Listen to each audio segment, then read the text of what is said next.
Welcome to Agenda Edina, a program summarizing the actions taken at City Hall that affect you most. I'm your host, Dorothea Marty. You can now drink more than beer at Wooden Hill Brewing Company. Last month, the Edina City Council issued a consumption and display permit to the local brewery to allow patrons to bring in their own alcoholic beverages. We host a variety of events here, basically anything from birthday parties, family reunions, business gatherings, wedding receptions even, and the option to allow outside alcohol to come in for that event, I think will help draw in people who maybe haven't experienced our tap room and they don't realize that in addition to all the beer and hard seltzer on tap, we do have a full kitchen, we have a chef-driven menu, gourmet pub-style offerings, we cater our events, we do catering for off-site events, so we have a lot to offer. A first of its kind in Edina, the consumption and display permit requires that all bottles be kept in plain sight of those who bring them in, and bottles must stay in their possession. Wooden Hill can serve pop and other beverages to the bottle owner to mix with their alcohol. The names of pioneering families from Edina's earliest days can be found on buildings and street signs, but until recently, the names of Black families have not been honored in a highly visible way. Last year, Garden Park was renamed Yancey Park after a Black family that settled on a 68-acre farm after the Civil War. Edina TV takes us to the dedication ceremony held in early October. We are here today to do something rather extraordinary. Today, we are dedicating this park to honor the Yancey family. Ring with the harmonies. On a sunny October evening, community leaders, volunteers, and residents gathered to witness the unveiling of a project 3 years in the making. This is a community, and it takes all of us to make things happen. This past spring, the sign for Garden Park came down, and a new sign took its place. The Human Rights and Relations Commission, the Heritage Preservation Commission, and the Parks and Recreation Commission worked together to honor the Yancey family by renaming the park. Is there a motion approving the renaming of Garden Park to Yancey Park? So moved. The City Council approved the change unanimously last year. The family's involvement in the community is well documented, including the operation of a farm specializing in fruit growing. The Yancey family was extremely instrumental in the establishment of what we now know as the city of Edina. Their original homestead in the Grandview area.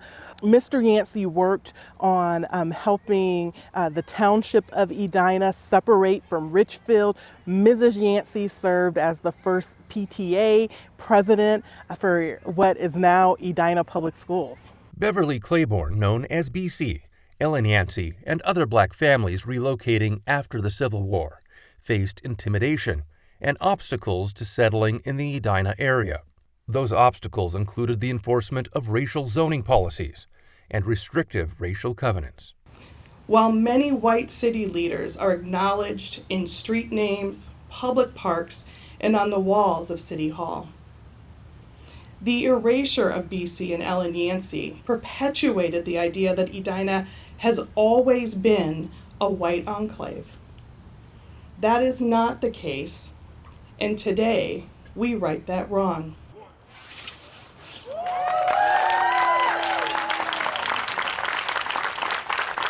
We're not dedicating this park to the Yancey family because they were Black, but we're dedicating this park to them because they were respected leaders in our community in its earliest days as a village, and deserve this kind of recognition, just like so many others in our community received for the work that they've done. Recognition more than 100 years after Ellen Yancey's death that extends to many other families. Beverly Claiborne, BC, and Ellen Maria Yancey were among more than a dozen Black families to resettle in Edina. Now visitors to Yancey Park can learn more about these early homesteaders, whose contributions went unrecognized for so long. I'm Dan Carpenter for Edina TV. The signs honoring the Yancey family and other Black families will be replaced with permanent metal panels later this year. The City of Edina's Human Rights and Relations Commission, or HRRC, will host a virtual community presentation, Race, Justice, and Policing, Past, Present, and Future, 3 o'clock to 4:30 p.m. Sunday, October 17th. The virtual presentation will be live streamed on the city's website, Facebook page, and Edina TV. The event will feature presentations by nationally recognized speaker and psychologist Dr. Bravada Garrett Akinsanya, Police Chief Todd Milburn, and Police Officer Darren Davis. Dr. Asia King, psychologist and chair of the Brooklyn Park Human Rights Commission, will moderate a question and answer session following their presentations. It's important that we understand what implicit racism is. It's unconscious. And this year we're having a psychologist come in, and she's going to train and teach us about implicit bias. And as opposed to last year, we had this community conversation to bring the community together. This year, we have to learn the tools on how to do that well. And before we can really learn about each other, we need to learn about our own biases. This year's conversation will discuss the historical roots of racial disparities in the U.S. criminal justice system and why and how many of those pre-Civil War policies and rules are still prevalent today. We're hoping that you tune in because this is a chance to learn about yourself. Because at the end of the day, we're hoping that this community unites. The HRRC held its first conversation on race, justice, and policing last year following the murder of George Floyd by a Minneapolis police officer.